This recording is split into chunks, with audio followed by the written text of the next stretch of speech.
Assalamualaikum warahmatullahi wabarakatuh. Waalaikumsalam warahmatullahi wabarakatuh. Kami dari kelompok 2 akan mempresentasikan temanya yaitu Pancasila sebagai dasar negara Republik Indonesia. Perkenalkan, nama saya Muhammad Elni Firmansyah. Nama saya Rizky Yuliana. Nama saya Haliza Yusmiasari. Nama saya Amber Sari. Nama saya Galih Pratama.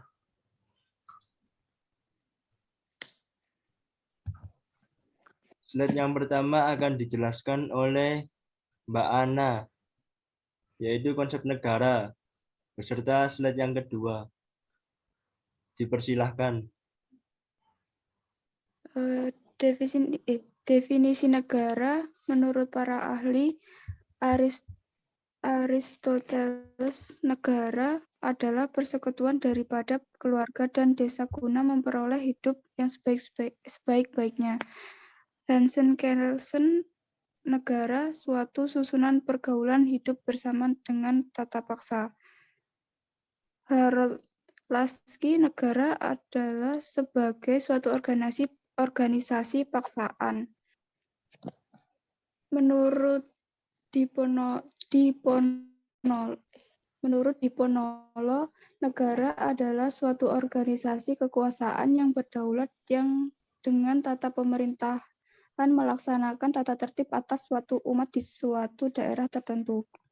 Dari pengertian negara tersebut, Diponolo menyimpulkan 3 unsur yang menjadi syarat mutlak bagi adanya negara, yaitu 1. Unsur tempat atau daerah, 2. Unsur manusia atau umat, 3. Unsur organisasi atau tata kerjasama. Konsep negara Republik Indonesia ini sejalan dengan sila kedua dan sila keempat, yaitu negara hukum yang demokratis.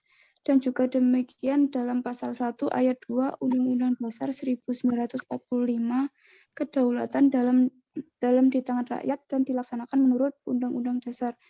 Di sisi lain, pasal 1 ayat 3 Undang-Undang ditegaskan bahwa negara Indonesia adalah negara hukum. Lanjut slide selanjutnya.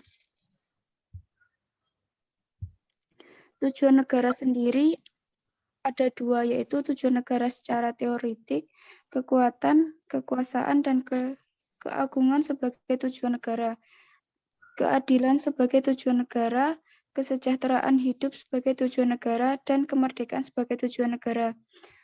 Untuk tujuan negara pada Undang-Undang Dasar 1945, pendekatan kesejahteraan dan pendekatan keamanan.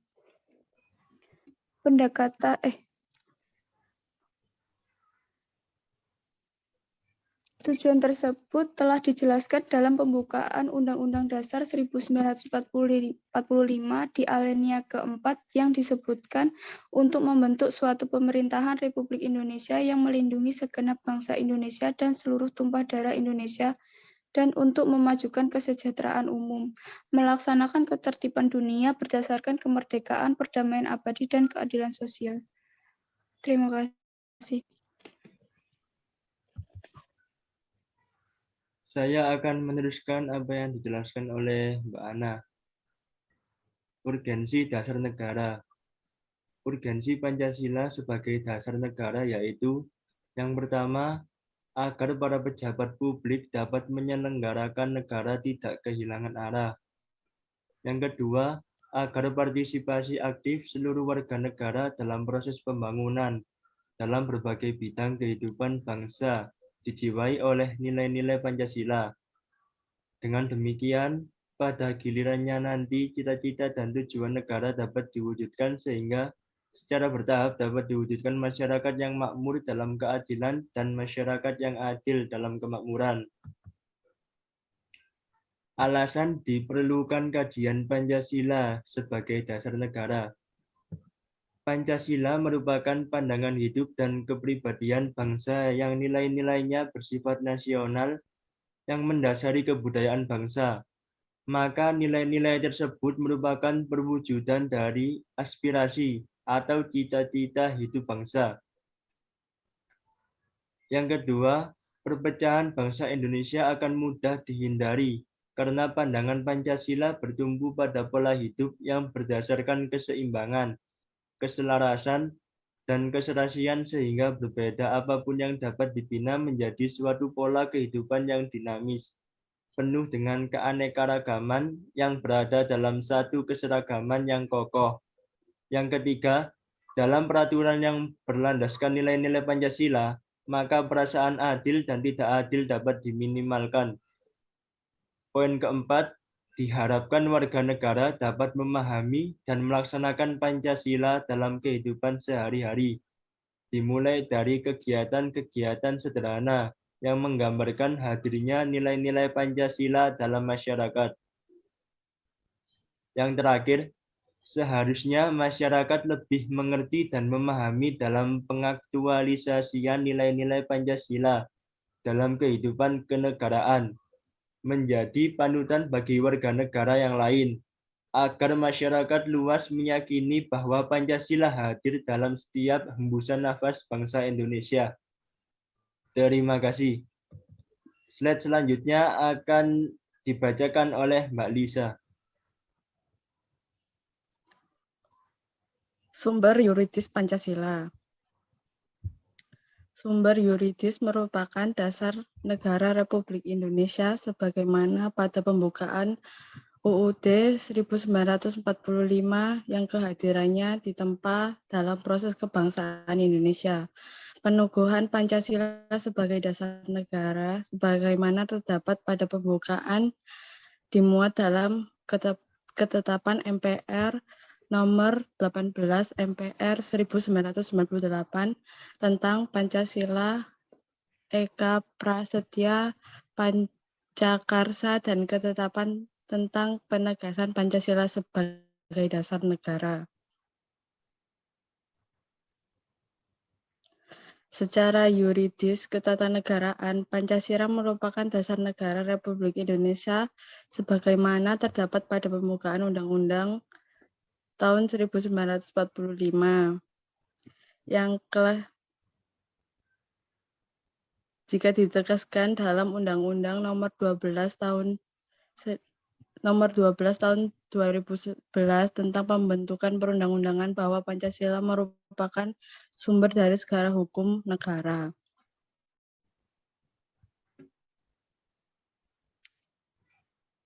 Slide selanjutnya.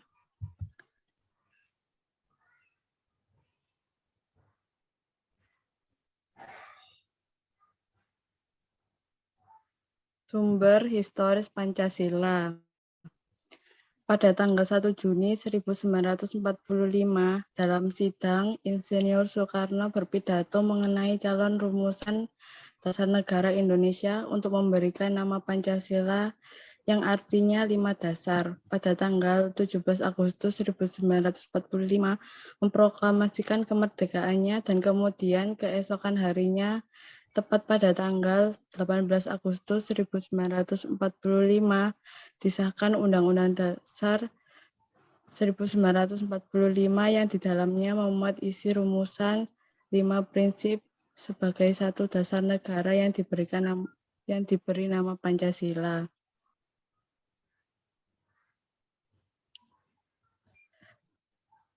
Pancasila sebagai dasar negara dibentuk setelah menyerap berbagai pandangan yang berkembang secara demokratis dari para anggota BPUPKI dan PPKI sebagai presentasi bangsa Indonesia.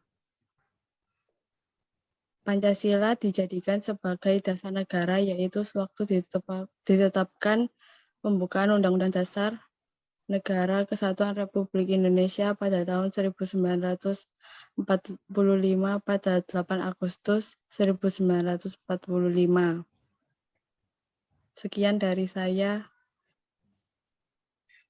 Slide selanjutnya akan dibacakan oleh Mbak Ambarsari. Dipersilahkan. Sumber sosiologi Pancasila. Sumber sosiologi Pancasila ini sebagai sistem etika yang dapat kita temukan dalam kehidupan masyarakat, berbagai etika di Indonesia.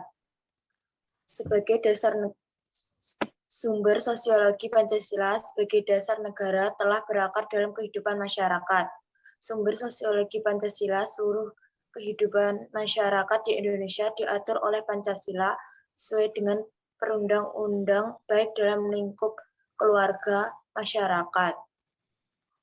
Slide selanjutnya. Sumber politis Pancasila. Sumber politis Pancasila sebagai sistem etika terdapat dalam norma-norma dasar atau Grundulan sebagai sumber penyusun sebagai peraturan perundang-undang di Indonesia.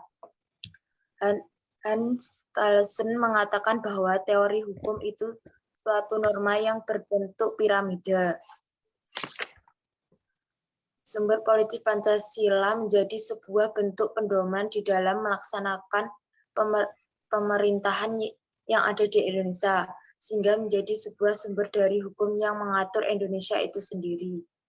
Pancasila adalah perbuatan atau politik yang selaras dengan kemanusiaan yang adil dan beradab, yang bersila ketiga, bersila keempat, bersila kelima, dan bersila kesatuan.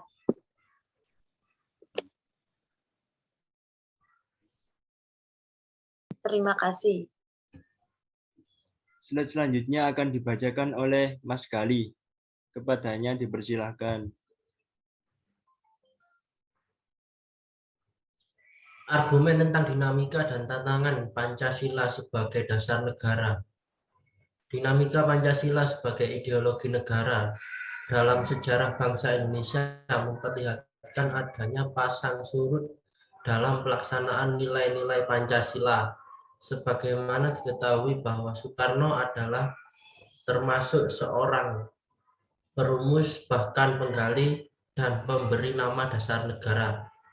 Tantangan yang muncul antara lain berasal dari derasnya arus paham-paham yang bersandar pada otoritas materi seperti liberalisme, kapitalisme, komunisme, sekularisme, pragmatisme, dan hedonisme yang menggerus kepribadian bangsa yang berkarakter nilai-nilai Pancasila. Slide selanjutnya.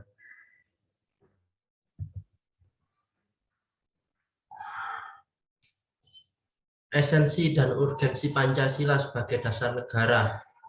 Esensi Pancasila sebagai dasar negara yaitu toleransi umat beragama, pelaksanaan HAM, mendahulukan kepentingan bangsa daripada kepentingan pribadi dan kelompok, bermusyawarah, memperkaya diri dengan keadilan. Urgensi Pancasila sebagai dasar negara yaitu membentuk negara bersumber Pancasila, pemerintah menerapkan nilai-nilai Pancasila. Penerapan esensi Pancasila adalah sila pertama, yaitu ketuhanan yang Maha Esa, diwujudkan dengan bentuk semangat toleransi antar umat beragama, menjaga umat beragama agar tetap rukun dan damai sejahtera. Sila kedua, yaitu kemanusiaan yang adil dan beradab, diwujudkan penghargaan terhadap pelaksanaan HAM, hak asasi manusia di Indonesia. Sila ketiga yaitu persatuan Indonesia, diwujudkan dalam mendahulukan kepentingan bangsa daripada kepentingan kelompok ataupun kepentingan pribadi. Sila keempat yaitu kerakyatan yang dipimpin oleh hikmat kebijaksanaan dalam permusyawaratan atau perwakilan, diwujudkan dalam mendahulukan pengambilan keputusan secara bermusyawarah mufakat daripada voting.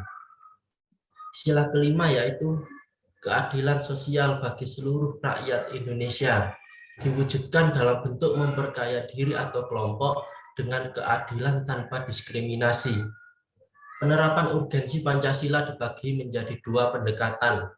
Yang pertama, pendekatan institusional, membentuk negara yang bersumber dari Pancasila sehingga terwujudnya dan terpenuhi kepentingan nasional. Yang kedua, pendekatan human resource, yaitu orang pemegang kekuasaan pemerintah yang melaksanakan nilai-nilai Pancasila secara konsekuen dalam tugas dan tanggung jawabnya yang akan mensejahterakan rakyat. Sekian dari saya.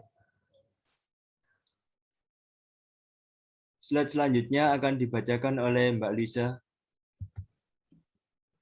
Dipersilahkan.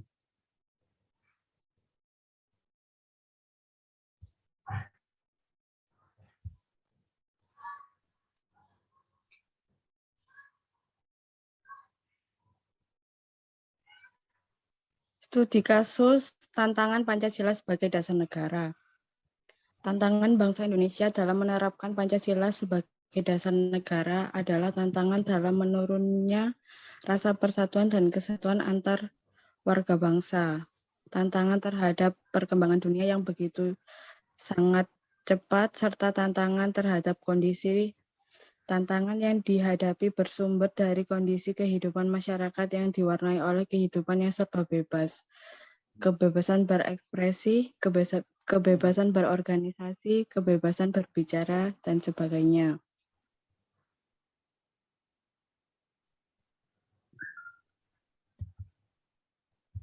Sekian dari saya.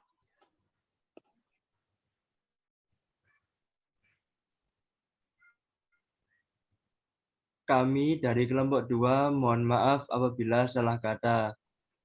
Kami akhiri. Wabillahi taufiq wal hidayah. Wassalamualaikum warahmatullahi Assalamualaikum wabarakatuh. warahmatullahi